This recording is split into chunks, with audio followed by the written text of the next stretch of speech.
யோவேல் எழுதிய தீர்க்க தரிசன புஸ்தகம் 2ஆம் அதிகாரம் 15ஆம் வசனம் முதல் 18ஆம் வசனம் முடிய.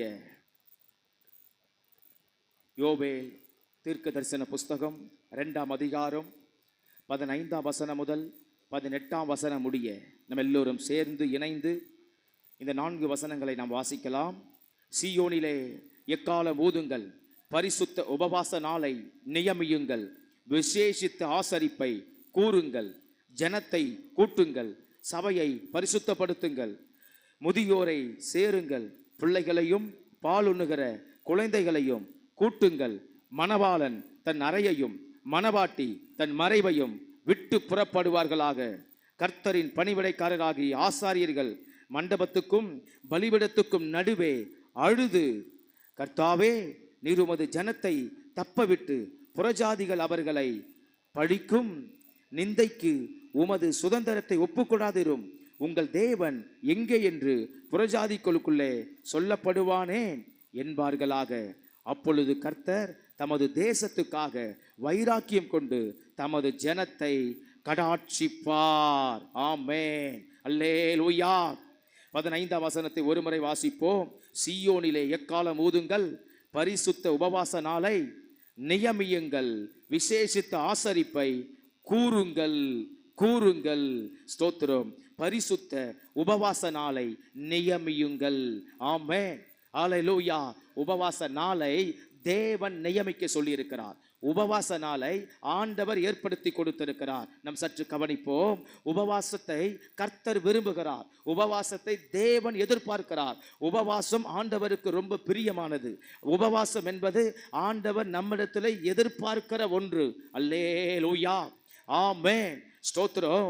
இந்த வேத பகுதியிலே இந்த யோவேல் தீர்க்கதரிசி ஸ்தோத்திரம் இந்த வசனங்களை ஏன் சொல்லுகிறார்?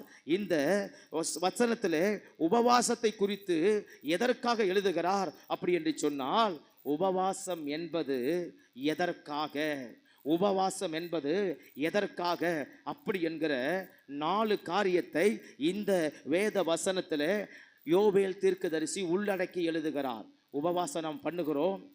பல வசனங்களை நாம் உபவாசத்தை குறித்து வேதத்தில் படித்திருப்போம், அறிந்திருப்போம், தியானித்திருப்போம். பல உபவாசத்தை குறித்த பிரசங்கங்கள் நாம் கேட்டிருப்போம். உபவாசம் என்ற வார்த்தைக்கு பல அர்த்தங்களை நாம் கேட்டிருப்போம். ஸ்தோத்திரம். விளங்கி கொண்டிருப்போம், புரிந்து கொண்டிருப்போம். ஆனால் இந்த யோவேல் தீர்க்கதரிசி உபவாசத்தை குறித்து அவர் எதற்காக அப்படி என்று அவர் எழுதும்போது, உபவாசம் எதற்காக, உபவாசம் பண்ணுவது என்ன காரணத்திற்காக, என்ன நோக்கத்திற்காக அப்படி என்று சொன்னால், மீண்டும் நாம் ஸ்தோத்திர உபவாசத்தை குறித்து ஒரு சத்தியத்தை கற்றுக்கொள்ள வேண்டும். ஆமென், ஆமென், அல்லேலூயா, ஸ்தோத்திரம். இவருடைய பார்வை உபவாசத்தை குறித்து சற்று வித்தியாசப்பட்டு இருக்கிறது, சற்று மாறுபட்டு இருக்கிறது. ஸ்தோத்திரம். இந்த உபவாசத்தை தேவன் விரும்புகிறார் என்பதை அவர் மையப்படுத்துகிறார். அதை தான் 12ஆம் வசனத்தில் சொல்லுகிறார். ஆதலால் நீங்கள் இப்பொழுதே உபவாசத்தோடும் அழுகையோடும் புலம்பலோடும் உங்கள் முழு இருதயத்தோடும் என்னிடத்தில் திரும்புங்கள் என்று கர்த்தர் சொல்லுகிறார். அப்போ உபவாசம் பண்ணுங்கள் என்று யார் சொல்லுகிறார்? ஆண்டவர் சொல்லுகிறார். இயேசு கிறிஸ்து சொல்லுகிறார். அல்லேலூயா, அல்லேலூயா. அப்போ உபவாசத்தை ஏற்படுத்தியவர் இயேசு கிறிஸ்து, உபவாசம் பண்ணினவர் இயேசு கிறிஸ்து, உபவாசத்துக்கு முன்மாதிரி இயேசு கிறிஸ்து, உபவாசத்தினுடைய ஸ்தோத்திரம் ரோல் மாடல் இயேசு கிறிஸ்து, உபவாசத்தை விரும்புகிறவர் இயேசு கிறிஸ்து, உபவாசத்தை பண்ண சொன்னவர் இயேசு கிறிஸ்து. உபவாசத்தில் அற்புதங்கள் நடக்கிறது, பிசாசுகள் ஓடுகிறது, ஜெயம் கிடைக்கிறது, சத்துரு வீழ்கிறான் அப்படி என்கிற விலையேற பெற்ற சத்தியத்தை நமக்கு எடுத்துரைத்தவர் இயேசு கிறிஸ்து. ஆமென், அல்லேலூயா. அந்த ஆண்டவர் யோவேல் தீர்க்கதரிசியை கொண்டு தெளிவாய் சொல்லுகிறார். நீங்கள் உபவாச நாளை நியமியுங்கள், ஏற்படுத்துங்கள் என்று சொல்லுகிறார். ஆகவே நாம் தனிப்பட்ட விதத்தில் உபவாசம் இருக்க வேண்டும், திருச்சபையோடும் உபவாசம் இருக்க வேண்டும், குடும்பத்தோடும் உபவாசம் இருக்க வேண்டும். அல்லேலூயா, ஆமென், அல்லேலூயா. உபவாசம் எதற்கு? ஸ்தோத்திரம். உபவாசம் எதற்கு? இப்படி உபவாசிக்க சொல்லுகிறாரே, இந்த உபவாசம் எதற்கு அப்படி என்று சொன்னால், ஸ்தோத்திரம், அந்த 4 காரியத்தில் முதலாவது காரியம் 16வது வசனத்தை வாசிக்கிறோம். ஜனத்தை கூட்டுங்கள், ஜனத்தை கூட்டுங்கள். ஆமென், ஹல்லேலூயா, ஸ்தோத்திரம். ஜனங்களை கூட்டி சேர்ப்பதற்காக ஸ்தோத்திரம் உபவாசத்தை நியமியுங்கள் என்று சொல்லுகிறார். உபவாச ஜபம் என்பது ஸ்தோத்திரம் ஏதோ ஒருவர் மாத்திரம் வந்து ஜபிப்பது அல்ல. திருச்சபையில் ஒரு 2 பேர் வந்து ஜபிப்பது அல்ல. இல்லை, எப்போதும் சபைக்கு வருகிற ஒரு 4 பேரோ 5 பேரோ 10 பேரோ ஸ்தோத்திரம் ஒரு சிறிய சபைக்கு உட்பட்டு பெரிய சபைக்கு உட்பட்டு வருகிற சில ஜனங்கள் மாத்திரம், சில கூட்டங்கள் மாத்திரம் வந்து ஜெபிப்பது உபவாசம் அல்ல. இந்த விலையேற பெற்ற சத்தியத்தை நாம் புரிந்து கொள்ள வேண்டும். உபவாசம் எதற்காக ஏற்படுத்தப்பட்டது அப்படின்னு சொன்னா, உபவாசம் எதற்கு அப்படின்னு சொன்னா, ஜனத்தை கூட்டுவதற்காக, ஜனங்கள் ஒன்றுபடுவதற்காக, ஜனங்கள் ஒன்று சேர்வதற்காக, ஜனங்கள் ஐக்கியப்படுவதற்காக, ஜனங்கள் ஒருமனப்படுவதற்காக, ஜனங்கள் ஸ்தோத்திரம் திரள் கூட்டமாய் வந்து சேருவதற்காக தேவன் உபவாசத்தை ஏற்படுத்தி இருக்கிறார். அல்லேலூயா, ஆமென், ஸ்தோத்திரம். இன்னைக்கு உபவாச ஜபங்கள் என்று சொன்னாலே பலருடைய வாழ்க்கையில ஸ்தோத்திரம் சாப்பிடாமல் இருக்கணுமா, எப்படி இருப்பது அப்படி என்று சொல்லி இன்னைக்கு ஸ்தோத்திரம் பலர் சாப்பாட்டை விட சங்கடப்படுகிறார்கள். சிலர் உபவாசம் என்று சொன்னா பசியா இருக்கணுமா அப்படி என்று பசியை எண்ணுகிறார்கள். உபவாசம் என்று சொன்னா பட்டினியா கிடக்கணுமா அப்படி என்று பலர் பட்டினியா இருப்பதை ஸ்தோத்திரம் எண்ணெய் உபவாசம் இல்லாமல் போய்விடுகிறார்கள். சிலர் ஸ்தோத்திரம் உபவாசம் இருந்தாலும் அவர்கள் வேலையை செய்து கொண்டு ஜெபிக்காமல் போய்விடுகிறார்கள். சிலர் உபவாசம் என்று சொல்லி ஸ்தோத்திரம் வாழ்க்கையில இருப்பதே இல்லை, ஸ்தோத்திரம் இருப்பதே இல்லை. ஆனால் யோவேல் தீர்க்கதரிசி உபவாசம் எதற்கு என்று சொல்லுகிறார். முதல் காரியம், ஜனங்களை கூட்டுங்கள். உபவாசம் என்பது பெரியவங்களுக்கு மாத்திரம் அல்ல.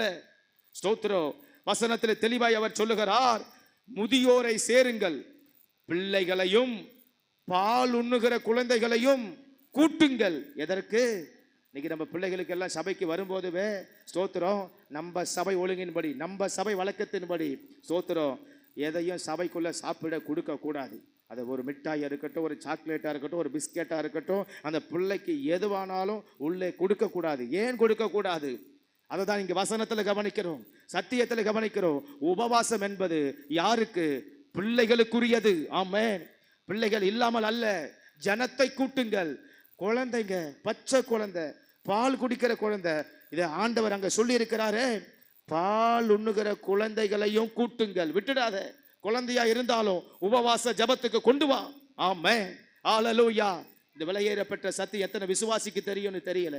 தோத்துறோம், நான் 20 வருஷம் விசுவாசி, 25 வருஷம் விசுவாசி, 10 வருஷம் விசுவாசின்னா தோத்துறோம். எத்தனை பேர் பிள்ளைகளை உபவாசம் இருக்க கற்றுக் கொடுக்கிறாங்கன்னு தெரியல, பிள்ளைகளை சபைக்கு அனுப்புகிறாங்கன்னு தெரியல, இல்லை பிள்ளைங்க தான் கீழ்ப்படிந்து வருகிறோம் என்று தெரியவில்லை.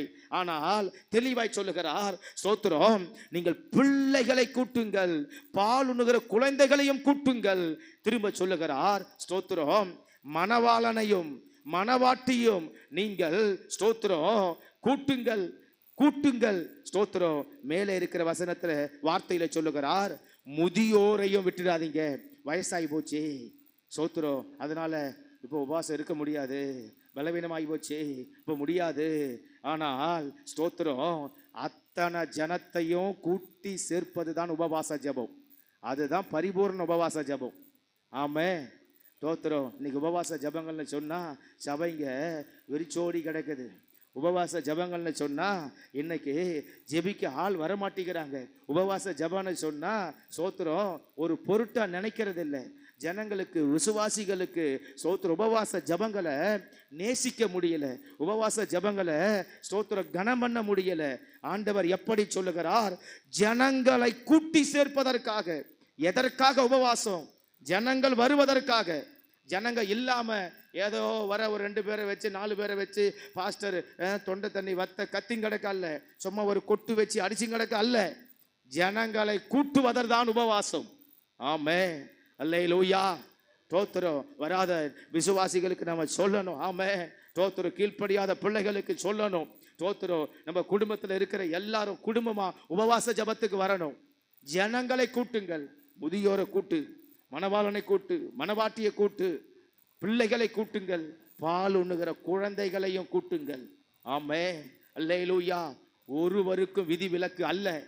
ஒருவரும் வரமாட்டேன், இன்னைக்கு வர முடியல அப்படின்னு உபவாசத்துக்கு சாக்கு போக்கே சொல்லக்கூடாதாம்.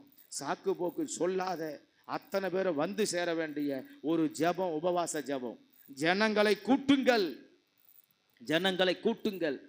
ஜனங்கள் இல்லாமல் பண்ணுவது உபவாசம் அல்ல, ஜனங்களோடு பண்ணுவது, மக்களோடு பண்ணுவது, சோத்திர சபையாரோடு பண்ணுவது, விசுவாசிகளோடு பண்ணுவது தான் உபவாச ஜெபம். ஆமென். ஹல்லேலூயா, ஹல்லேலூயா. கர்த்தர் அந்த கிருபையை தருவாராக. சில பெரிய பெரிய இடங்களிலே சோத்திரோ உபவாச ஜெபங்களுக்கு போனா சோத்திரோ பல ஆயிரம் மக்கள் வருகிறார்கள். சோத்திரோ பல ஆயிரம் மக்கள். சில நாட்களுக்கு முன்பு ஒரு இடத்துல உபவாச ஜெபம் நடந்தது. அங்கே ஸ்தோத்திரம் கிட்டத்தட்ட ஸ்தோத்திரம் 15,000 பேர் கூடினார்களாம் உபவாச ஜெபத்திற்கு. அல்லேலூயா. 15,000 பேர் ஸ்தோத்திரம் உபவாச ஜெபத்துக்கு. ஒரு நாள் உபவாச ஜெபம் அல்ல, அது 3 நாள் உபவாச ஜெபம். 3 நாள் உபவாச ஜெபம். அப்ப 3 நாள் உபவாச ஜெபத்திற்கு 15,000 பேர் கூடினார்களாம். ஸ்தோத்திரம். இன்னைக்கு அப்படி ஜனங்கள் கூட வேண்டும். ஏதோ ஒருவேளை ஒரு நேரம் நாம் ஸ்தோத்திரம் வருவதற்கே இன்னைக்கு ஜனங்கள் வேதனைப்படுகிறார்கள், கஷ்டப்படுகிறார்கள். அதை ஒரு பொருட்டாகவே பலர் எண்ணுவதில்லை. ஆனால் சத்தியத்தை அறிய வேண்டும். உபவாசனை சொன்னா ஜனங்கள் அத்தனை பேரும் கூடி தேவனுக்கு முன்பதாக ஸ்தோத்திரம் உண்மையாய் உபவாசம் இருந்து ஜெபத்தை ஏறெடுப்பதுதான் சரியான உபவாசம். ஹல்லேலூயா. ஜனங்களை கூட்டி சேர்ப்பதற்காக, ஜனங்களை ஐக்கியப்படுத்துவதற்காக, ஜனங்களை ஒருமனப்படுத்துவதற்காக, ஜனங்களை ஒன்று இணைப்பதற்காக தான் உபவாசம். ஆமென். உபவாசம் எதற்கு? உபவாசம் எதற்கு? ஜனங்களை கூட்டி சேர்ப்பதற்கு தான். ஜனங்கள் விடுபடுவதற்கல்ல, ஜனங்கள் ஆப்சென்ட் ஆவதற்கல்ல, ஜனங்கள் ஸ்தோத்திரம் பிரசன்ட் ஆவதற்கு. ஆமென். ஹல்லேலூயா. இதான் உபவாசம். 2வது யோவேல் சொல்லுகிறார் ஸ்தோத்திரம் அதே 16ஆம் வசனத்திலே 2வது காரியத்தை சொல்லுகிறார். பரிசுத்த உபவாச நாளை நியமியுங்கள் அப்படின்னு. ஸ்தோத்திரம் உபவாச ஜெபத்தை எதற்காக நியமிக்கணும் அப்படின்னு சொன்னா 2வது காரியத்தை சொல்லுகிறார். சபையை சீர்திருத்துவதற்காக, சபையை பரிசுத்தப்படுத்துவதற்காக, சபையை ஒழுங்குபடுத்துவதற்காக, சபையை முறைப்படுத்துவதற்காக உபவாச ஜெபத்தை நியமியுங்கள் என்று சொல்லுகிறார். உபவாசம் எதற்கு அப்படின்னா சபை பரிசுத்தம் அடையணும். அல்லேலூயா. ஆமென். சோத்திரம். சபை ஒழுங்கடையணும், சபை ஒழுங்கடையணும். வசனத்தை வாசிக்கிறோம். அதை 16ஆம் வசனத்தை, ஜனத்தை கூட்டுங்கள், சபையை பரிசுத்தப்படுத்துங்கள், சபையை பரிசுத்தப்படுத்துங்கள், சபையை பரிசுத்தப்படுத்துங்கள், சபையை பரிசுத்தப்படுத்துங்கள், சபையை சீர்திருத்துங்கள். சபை அப்படியே இருக்கக்கூடாது, அப்படியே இருக்கக்கூடாது, அப்படியே இருக்கக்கூடாது. ஸ்தோத்திரம். ஒரு புதுசாக ஒரு பொருளை வாங்கினாலும் அது ஒரு குறிப்பிட்ட நாள் ஆகும்போது அந்த பொருள் பழமையாய் ஆகிவிடுகிறது. நம்ம பயன்படுத்த பழமையாய் போய் விடுகிறது. ஸ்தோத்திரம். ஒரு ட்ரெஸ்ஸை எடுத்தால் அது என்றைக்குமே புது ட்ரெஸ்ஸாக இருக்க போகிறதில்லை. 2 முறை போட்டு 3வது முறை நம்ம திரும்ப பயன்படுத்தும் போது நமக்கே தெரியும் இது பழசாகி போய்விட்டது அப்படி என்று. ஸ்தோத்திரம். அப்படிதான் நம்ம பயன்படுத்துகிற எந்த ஒரு பொருளானாலும் 1-2 முறைக்கு மேலே நம்ம பயன்படுத்தும் போது நமக்கே தெரியும் அது வாங்கி 4 மாதம் ஆகிவிட்டது, அது வாங்கி 1 வருஷம் ஆகிப்போச்சு. ஸ்தோத்திரம். அது வாங்கி 2 வருஷம் ஆகிப்போச்சு. ஸ்தோத்திரம். அப்போ நம்ம என்ன சொல்ல மாட்டோம், அதை இது புதுசுன்னு சொல்ல மாட்டோம். ஆமாம், புதுசுன்னு சொல்ல மாட்டோம். அப்போ பழமையாக ஆகும்போது ஸ்தோத்திரம் அதை மறுபடியும் அதில் ஏதாகிலும் குறைவு இருந்தால், பழுது ஏற்பட்டா அதை மறுபடியும் நாம் சரி செய்வோம், ஒழுங்குபடுத்துவோம். ஒரு வண்டியை வாங்குகிறோம், ஒரு பைக்கை வாங்குகிறோம், காரை வாங்குகிறோம் அப்படின்னா ஒரு 2 வருஷம் ஓட்டிட்டோம் அப்படின்னா திரும்ப அதில் ஏதாகிலும் ஒரு பிரச்சனை இருக்கும். அதை மறுபடியும் நாம் அதை சர்வீஸுக்கு விட்டு ஒரு மெக்கானிக்கு கிட்ட கொடுத்து அதை என்ன பிரச்சனை என்றதை நம்ம பார்த்து அந்த பழுதை நீக்கி மறுபடியும் அதை சரி செய்து நான் செய்வோம், பயன்படுத்துவோம், ஓட்ட ஆரம்பிப்போம். அதை அப்படியே அந்த பிரச்சனையோடவே, அந்த பழுதோடுவே, அந்த ரிப்பேரோடுவே நம்ம அதை வைத்து ஓட்ட மாட்டோம். ஸ்தோத்திரம். அப்போது அதுக்கு செய்ய வேண்டிய ஒரு ஸ்தோத்திரம் ரிப்பேரை செய்து நம்ம பயன்படுத்துகிறோம். அதே போலதான் சபை என்று சொன்னால் ஸ்தோத்திரம், அடிக்கடி சபைக்குள்ளே ஸ்தோத்திரம் பாவங்கள் வரும். யார் நிமித்தம்? நம்ம நிமித்தம். ஸ்தோத்திரம். இப்ப நம்ம ஜெபம் பண்ணினோமே ஸ்தோத்திரம், இப்படிப்பட்ட சுபாவத்தில் ஸ்தோத்திரம் நிமித்தமாக பாவங்கள் வரும். ஜென்மத்தின் நிமித்தம் பாவங்கள் வரும், மாம்சத்தின் நிமித்தம் பாவங்கள் வரும். நம்ம புறஜாதிகள் மத்தியில் வாழ்கிறோம், அவர்களோடு ஒத்தி வாழ்வதனால அது நிமித்தம் வரும். ஸ்தோத்திரம். நம்ம உலகத்தில் இருக்கிறோம், அப்போ உலகத்துக்கான காரியங்கள் நம்மளை எப்பவுமே நெருக்கி ஏவுது, அப்போ அது நிமித்தம் வரும். ஸ்தோத்திரம். இப்படி வருகிற தவறுகள், எண்ணங்கள், சிந்தனைகள், இருதயங்கள், ஸ்தோத்திரம், பார்வைகள், பேச்சுகள், உணர்வுகள், அப்படிப்பட்டதான நினைவுகள், அப்படிப்பட்டதான வாழ்க்கை, அப்படிப்பட்டதான முறைகள், முறைகேடுகள், ஸ்தோத்திரம், இவைகளை எல்லாம் உபவாசத்தினாலே பரிசுத்தப்படுத்த வேண்டுமாம். ஆலைலூயா, ஆலைலூயா, ஆலைலூயா. ஸ்தோத்திரம். ஒழுங்கா உபவாசம் இல்லாத ஒரு ஆளு பரிசுத்தமா இருக்கவே முடியாது. சரியா உபவாசம் இருக்கிற ஆளு ஸ்தோத்திரம் கொஞ்சத்துல கொஞ்சமாகிலும் உண்மையா இருக்க முடியும், கொஞ்சத்துல கொஞ்சமாகிலும் ஒழுங்கா இருக்க முடியும், கொஞ்சத்துல கொஞ்சமாகிலும் பரிசுத்தமா இருக்க முடியும், கொஞ்சத்துல கொஞ்சமாகிலும் தன்னைத்தானே சீர்திருத்தி கொள்ள முடியும். உபவாசமே இல்லை, உபவாசமே நான் பண்ணலை, உபவாச ஜபமே எனக்கு செய்ய தெரியல, நான் செய்யறதே இல்லை, ஸ்தோத்திரம், நான் கடைபிடிக்கிறதே இல்லை, நான் வாழ்றதே இல்லை, உபவாசத்துக்கு எனக்கு ரொம்ப தூரம் அப்படின்னாக்கா அந்த ஆளுக்கும் பரிசுத்தத்துக்கும் ரொம்ப தூரம். ஆமே. அந்த ஆளை எவ்வளவு ஆலோசனை கொடுத்தாலும் ஏற்றுக்கிற மனப்பான்மை வராது, கடிந்து கொண்டாலும் ஏற்றுக்கொள்கிற மனப்பான்மை வராது. எவ்வளவுதான் சத்தியத்தை சொன்னாலும் போதனையை போதிச்சாலும் ஏற்றுக்கொள்கிற இருதயம் இருக்கவே இருக்காது. ஆமே. அல்லேலூயா. உபவாசம் இருக்க வேண்டும். அப்ப உபவாசம் என்பது எதற்கு? இரண்டாவது அவர் சொல்லுகிறார், சபையை பரிசுத்தப்படுத்த, சபையை பரிசுத்தப்படுத்த. ஆமே. அல்லேலூயா. சபை பரிசுத்தம் அடைவதற்காக. சபை யாரு? நீங்களும் நானும் தான் சபை. ஆமென். சபை எது? நம்ம உள்ளந்தான் சபை, நம்ம ஹார்ட், நம்ம இருதயம் சபை. அல்லேலூயா. இதை பரிசுத்தப்படுத்துவதற்காக, அதே பாவ காரியங்களை வைத்துக் கொண்டு இருப்பதற்கு அல்ல, மனமோன வாழ்க்கையோடு இருப்பதல்ல, சுகபோக வாழ்க்கையில் இருப்பதற்கல்ல. ஸ்தோத்திரம். நாம விரும்புகிற காரியத்தை செய்து நடப்பதற்கல்ல. ஸ்தோத்திரம். நம்மை தேவன் ஒவ்வொரு நாளும் நம்ம வழிகளை சீர்தூக்கி பார்த்து ஆண்டவருக்கு நம்மை ஒப்பு கொடுத்து வேதனை உண்டாக்குகிற வழி என்னிடத்தில் உண்டோ என்று ஆராய்ந்து பாரும் என்று சங்கீதக்காரர் 139 சங்கீத கடைசி 2 வசனத்துல கேட்டபடி, அப்படி ஒவ்வொரு நாளும் சீர்தூக்கி பார்த்து வாழ்கிற வாழ்க்கை தான் உபவாசத்தின் ஜபத்தினுடைய வாழ்க்கை. அல்லேலூயா. ஆமே. ஸ்தோத்திரம். அப்போ உபவாசம் எதற்கு? சபை பரிசுத்தம் அடைவதற்கு, சபை தீர்த்திருந்துவதற்கு, சபை நல்லா இருப்பதற்கு. ஸ்தோத்திரம். சபை இஷ்டம் போல நடத்துவதற்கு அல்ல, சபை ஸ்தோத்திரம் ஏனோ தனமாய் நடப்பதற்கல்ல. உபவாச ஜபம் என்பது சுத்திகரிப்பை உண்டாக்குவதற்கு, இரத்தத்தால் சுத்திகரிப்பு உண்டாக்க, யூசோப்பினால் சுத்திகரிப்பை உண்டாக்க. ஸ்தோத்திரம். நான் ஒரு பாவி என்கிற குற்ற மனப்பான்மை அடைந்து நான் பரிசுத்தம் அடைவதற்காக. அல்லேலூயா. இதுதான் உபவாச ஜபம். இதுதான் உபவாச ஜபத்தினுடைய கிரிகை. இதுல உபவாச ஜபத்துல நடக்கிறதான செயல். இன்னைக்கு நீங்களும் நான் உபவாசம் இருக்கிற ஜபத்துக்கு வந்துக்கிறேன்னா போலன்னா பாஸ்டர் கேட்பாரு, அதுக்காக வராதிங்க. ஸ்தோத்திரம். ஆமே. ஸ்தோத்திரம். இல்லைன்னா ஜெபிக்க யாருமே இருக்க மாட்டாங்களே, நம்ம போறோம், அப்படி வர வேண்டாம். ஸ்தோத்திரம். உபவாச ஜபம்னா ஜனங்க சபையில கூடணும். சத்தியம் இதுதான், அதுக்கு சத்தியத்தின் நிமித்தம் நான் வருகிறேன், அப்படி வர வேண்டும். இரண்டாவது உபவாச ஜபம் எதற்கு?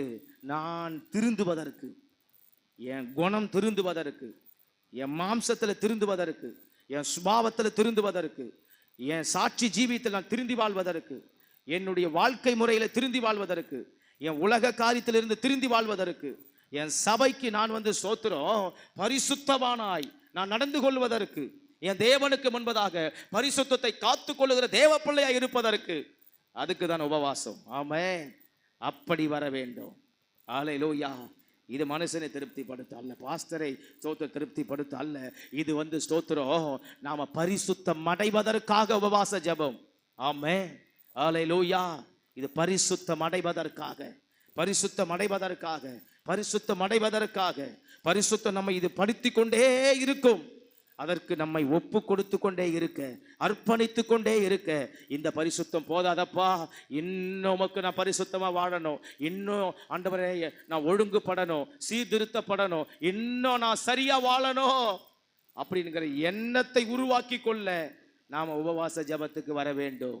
ஆமென், ஹல்லேலூயா. ஏதோ பாஸ்டர் ஒரு 11 நாள் வச்சுட்டாரு வந்தேன், ஏதோ ஒரு 3 வேளை வச்சுட்டாரு முடிஞ்ச ஒரு வேளை வந்தேன். இல்லை, என் வாழ்க்கை ஆண்டவருக்கு பிரியமாய் பரிசுத்தம் அடைவதற்காக இந்த உபவாச ஜெபம். அந்த எண்ணத்தோடு, நினைவோடு, இருதயத்தோடு வர வேண்டும். ஆமென். நம்ம தேவனுக்கு முன்பதாக நாம் நீதிமான்கள் அல்ல, நம்மை நீதிமான்கள் என்று ஸ்தோத்திரம் வேதம் சொல்லவில்லை. நாம் பாவிகளாய் இருக்கையில் தான் தேவன் நம்மை தெரிந்து கொண்டார், பாவிகளாய் இருக்கையில் தான் கர்த்தர் கிருபையினால் ரட்சித்தார். ஸ்தோத்திரம். அப்போ அந்த பாவி ஸ்தோத்திரம் என்ற எண்ணத்தில் இருந்து, சிந்தையில் இருந்து, ஸ்தோத்திரம் ஆண்டவரே நான் ஒவ்வொரு நாளும் பரிசுத்தம் அடையணும் அப்பா அப்படி என்ற எண்ணத்துக்கு நாம் வருவதற்காக உபவாசம் ஜபம் பண்ண வேண்டும். அதற்கு தான் உபவாச ஜபத்தை நியமியுங்கள் என்று யோவேல் எழுதுகிறார், வேதம் சொல்லுகிறது, ஆண்டவர் சொல்லுகிறார். அல்லேலூயா, ஸ்தோத்திரம். அப்போ உபவாசம் எதற்கு? இது நம்ம கேட்டுட்டு நீங்கள் விட்டு போயிடுறதுக்கு அல்ல. ஸ்தோத்திரம். இந்த சத்தியங்கள் உங்களுக்கு தெரியணும். உபவாசம்னா எதுக்கு? நான் பரிசுத்தம் அடைவதற்கு, சபை பரிசுத்தம் அடைவதற்கு, வாழ்க்கை மாறுவதற்கு, திருந்துவதற்கு உபவாசம். ஆமென், ஸ்தோத்திரம். மூன்றாவது உபவாசம் எதற்கு என்று அவர் சொல்லுகிறார். மூன்றாவது உபவாசம் எதற்கு என்று சொல்லுகிறார். 17ஆம் வசனத்தை சற்று சேர்ந்து வாசிப்போம். கர்த்தரின் பணிவிடைக்காரராகிய ஆசாரியர்கள் மண்டபத்துக்கும் பலிபீடத்துக்கும் நடுவே அழுது, கர்த்தாவே நீர் உமது ஜனத்தை தப்பவிட்டு புறஜாதிகள் அவர்களை பழிக்கும் நிந்தைக்கு உமது சுதந்திரத்தை ஒப்புக்கொடாதிரோ.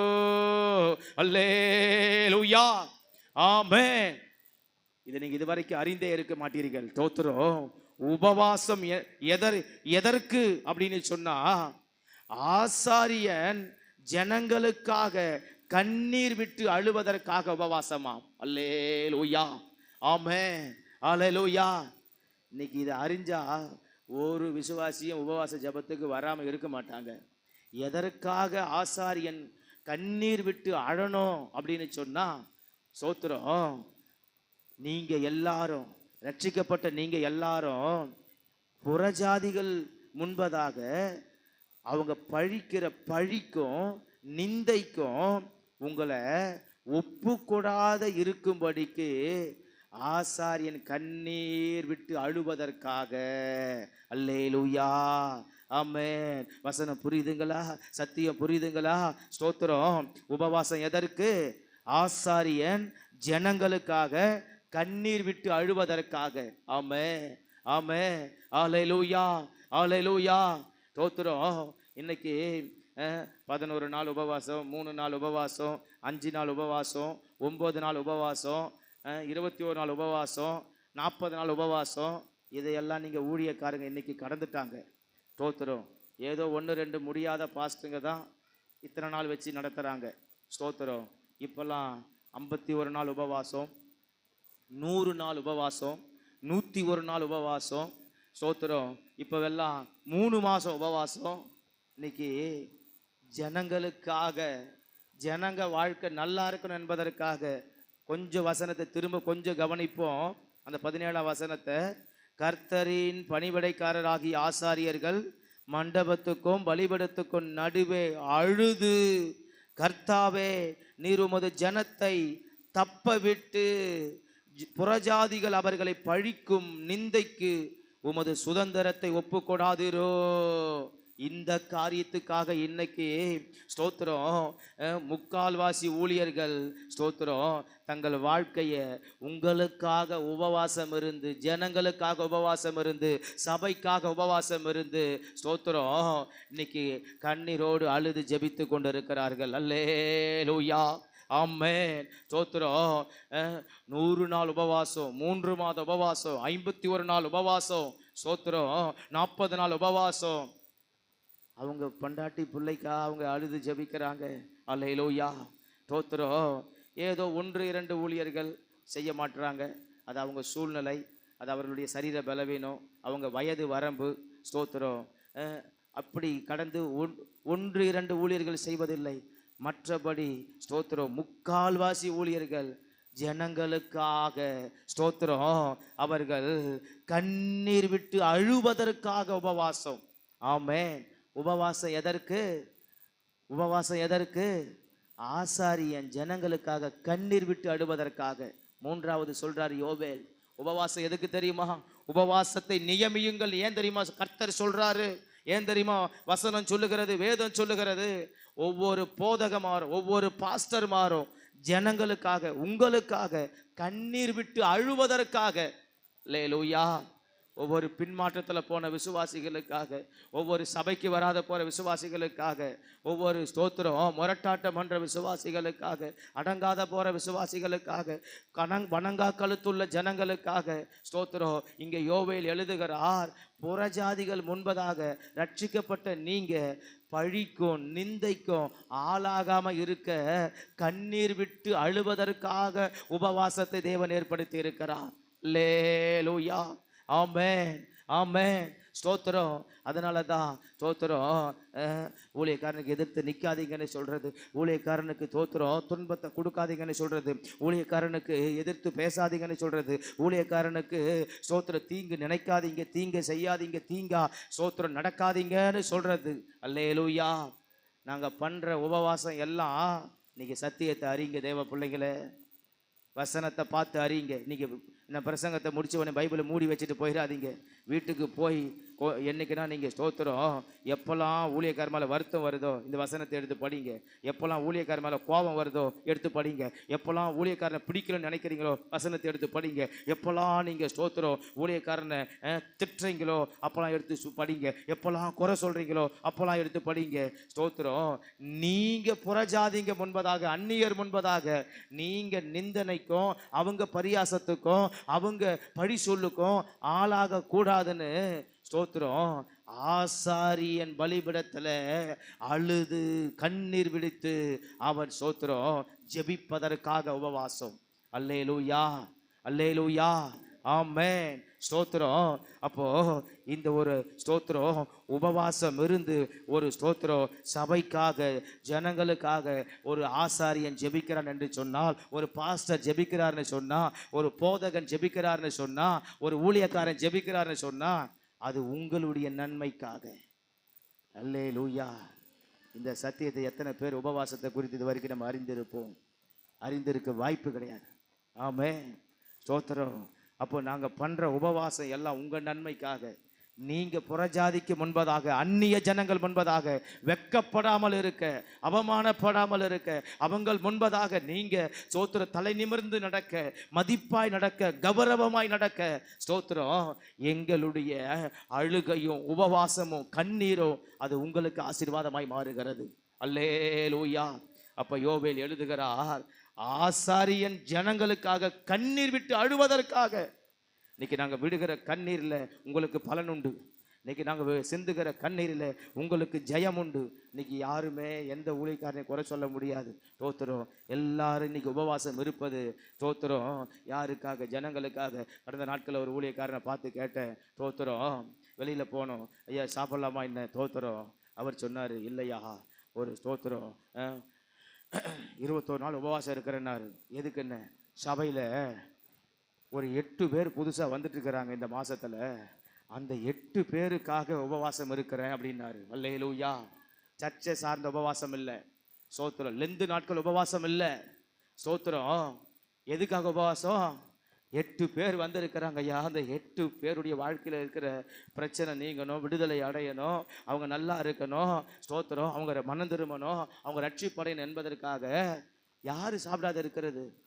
ஸ்தோத்திரம். அந்த 8 பேர் இல்லை, அந்த 8 பேர் குடும்பத்தில் உபவாசம் இல்லை. அந்த 8 பேருக்காக சர்ச்சில் இருக்கிற அவங்க சர்ச்சில் வந்து ஸ்தோத்திரம் 80-90 பேர் வராங்க. 80-90 பேர் உபவாசம் இல்லை. யார் உபவாசம் இருக்கிறது? ஊழியக்கார உபவாசம் இருக்கிறான். ஸ்தோத்திரம். இங்க புரிந்து கொள்ள வேண்டும். ஸ்தோத்திரம். உபவாசம் அது உங்களுக்காக. ஆமென்.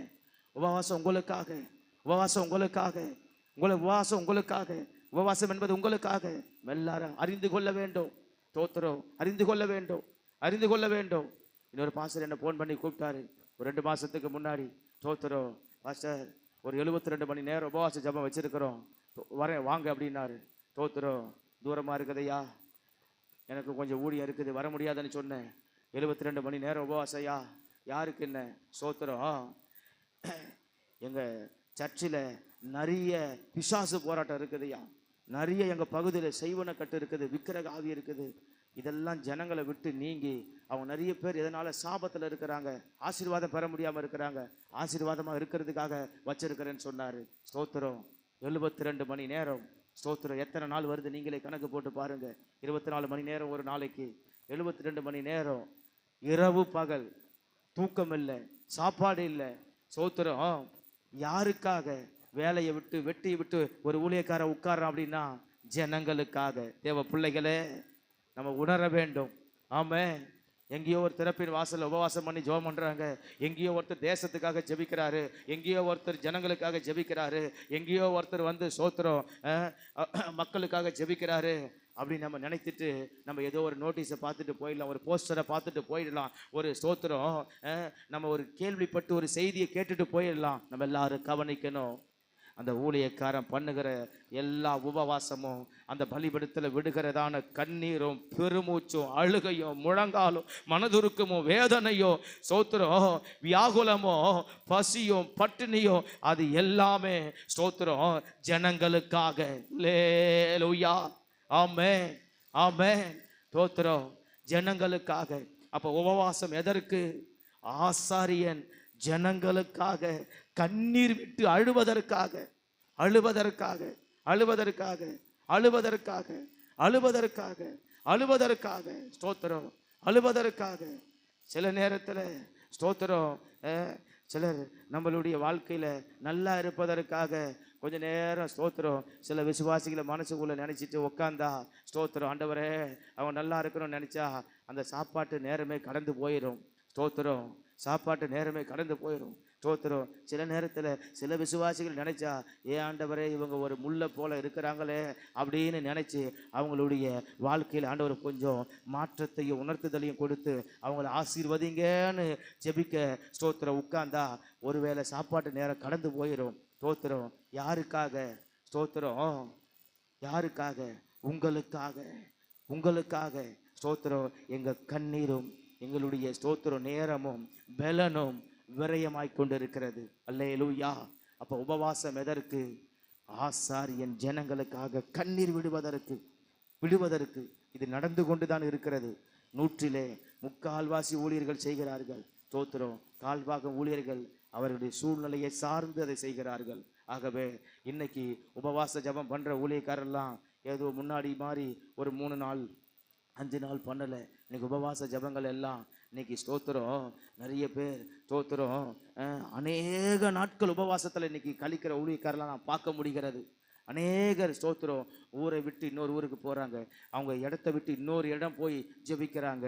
காடுகளில் போய் ஜெபிக்கிறவங்கள பார்க்க முடியுது, வனாந்தரத்தில் போய் ஜெபிக்கிறவங்கள பார்க்க முடியுது, கடற்கரை மணலில் போய் உட்காந்து ஜெபிக்கிறவங்கள பார்க்க முடியுது. உங்களுக்கு அதெல்லாம் தெரியாது. ஏன்னாக்கா ஸ்தோத்திரம் நீங்கள் அப்படியெல்லாம் ஸ்தோத்திரம் உபவாச ஜபத்தை குறித்து நீங்கள் ஸ்தோத்திரம் இப்படிப்பட்ட சத்தியங்களெல்லாம் அறிந்தவர்கள் அல்ல. ஆகவே ஸ்தோத்திரம் இன்னைக்கு மலைகளில் போய் உட்கார்ந்து இன்னைக்கு அநேகர் ஜெபிக்கிறார்கள். இன்னைக்கு ஸ்தோத்திரம் உபவாச ஜபங்கள்லாம் எங்கே நடக்கிறதோ அங்கெல்லாம் தேடி போய் உட்கார்ந்து ஸ்தோத்திரம் இன்னைக்கு ஜெபிக்கிறவர்கள் பெருகி கொண்டு இருக்கிறார்கள். அல்லேலூயா. இன்னைக்கு யாரையும் ஸ்தோத்திரம் எந்த ஊழியக்காரனையும் அனாவசியமாக நீங்கள் நினைக்காதீங்க, கையை நீட்டாதீங்க, பேசாதீங்க. ஸ்தோத்திரம் உங்கள் உள்ளத்தில் கசப்பை வளர்க்காதீங்க. ஆமென். ஊழியக்காரன் ஸ்தோத்திரம் உங்களுக்காக ஜனங்களுக்காக ஸ்தோத்திரம் கண்ணீர் சிந்தி அழுவதற்காக. உபவாசம் எதற்கு அப்படின்னா ஒரு உபவாச ஜபன்னு சொன்னால் நீங்கள் நினைக்கணும் ஸ்தோத்திரம் இது பாஸ்டர் மாருங்க எனக்காக ஜெபிக்கிற ஜபம் நினைக்கணும். ஸ்தோத்திரம். அல்லேலூயா. இந்த உணர்வு இந்த சத்தியம் ஸ்தோத்திரம் இதுவரைக்கும் உங்களுடைய எண்ணத்தில் வந்திருக்காது. நீங்கள் கேட்டு இருக்க மாட்டீங்க, கேள்விப்பட்டு இருக்க மாட்டீங்க. இன்னைக்கு தேவன் உங்களோடு பேசுகிறார். இதை நீங்கள் எடுத்துக்கொள்ளணும், எழுதி கொள்ளணும், குறித்து கொள்ளணும். சிந்தையில் ஸ்தோத்திரம் பசுமரத்து ஆணையை போல பதித்து கொள்ளணும். உபவாச ஜபமா இது ஊழியக்காரன் எனக்காக அழுவதற்கு ஜெபிக்கிற ஒரு ஜபம், எனக்காக பாரப்பட்டு ஜெபிக்கிற ஒரு ஜபம் அப்படின்னு இன்னைக்கு விசுவாசிங்க நினைக்கணும். ஆமென். ஸ்தோத்திரம். மீண்டும் அது ஒரு முறை இந்த வசனத்தை படிப்போம். கர்த்தரின் பணிவிடைக்காரராகிய ஆசாரியர்கள் மண்டபத்துக்கும் பலிபீடத்துக்கும் நடுவே அழுது கர்த்தாவே, நீர் உமது ஜனத்தை தப்ப விட்டு புறஜாதிகள் அவர்களை பழிக்கும் நிந்தைக்கு உமது சுதந்திரத்தை ஒப்புக்கொடாதிரோ. ஸ்தோத்திரம். புறஜாதிங்க முன்பதாக நீங்க தலை நிமிர்ந்து நடப்பதற்காக, ஆசாரியன் ஜனங்களுக்காக கண்ணீர் விட்டு அழுவதற்காக உபவாச ஜெபம். ஆமென், அல்லேலூயா. அப்ப உபவாச ஜெபம்னு சொன்னா நீங்க இதுக்கப்புறம் எந்த மனநிலையோடு வரணும்? நான் போனா எனக்காக, ஸ்தோத்திரம், ஜனங்களுக்காக, குடும்பங்களுக்காக பாஸ்டர் பண்ணுவாரு ஜெபம், அதில் எனக்கு ஒரு ஆசீர்வாதம் வரும், என் வாழ்க்கைக்கு ஒரு நல்லது நடக்கும் அப்படின்னு நீங்க நினைச்சு வரணும். அல்லேலூயா, ஸ்தோத்திரம். நாலாவது, ஸ்தோத்திரம், உபவாசம் எதற்கு? உபவாசம் எதற்கு? யோவேல் சொல்லுகிறார். உபவாசம் எதற்கு? கர்த்தர் சொல்லுகிறார், வேதம் சொல்லுகிறது. உபவாசம் எதற்கு? நாலாவது காரியம் 18வது வசனத்தை வாசிக்கிறோம், சேர்ந்து வாசிப்போம். அப்பொழுது கர்த்தர் தமது தேசத்துக்காக வைராக்கியம் கொண்டு தமது ஜனத்தை கடாட்சிப்பார். தமது ஜனத்தை கடாட்சிப்பார். 21ஆம் வசனத்தை வாசிப்போம். தேசமே பயப்படாதே, மகிழ்ந்து கலிகூறு, கர்த்தர் பெரிய காரியங்களை செய்வார். ஸ்தோத்திரம். 18ஆம் வசனத்தில் ஆண்டவர் தெளிவாய் சொல்லுகிறார். உபவாசம் எதற்குன்னு சொன்னா, நாலாவது காரியம் தேசத்தை ஆசீர்வதிப்பதற்காக, தேசத்தை ஆசீர்வதிப்பதற்காக, தேசத்தை ஆண்டவர் கடாட்சிப்பதற்காக. ஆமென், அல்லேலூயா, அல்லேலூயா. உபவாச ஜெபம் எதற்கு? நாம ஏன், ஸ்தோத்திரம், ஜனங்களை கூட்டி சேர்த்து நம்ம ஏன் சபையை சீர்திருத்தி பரிசுத்தப்படுத்தி, ஸ்தோத்திரம், ஆசாரியன் ஏன் கண்ணீரோடு ஜெபித்து, ஸ்தோத்திரம், உபவாசம் பண்ணணும் அப்படின்னு சொன்னா, கர்த்தர்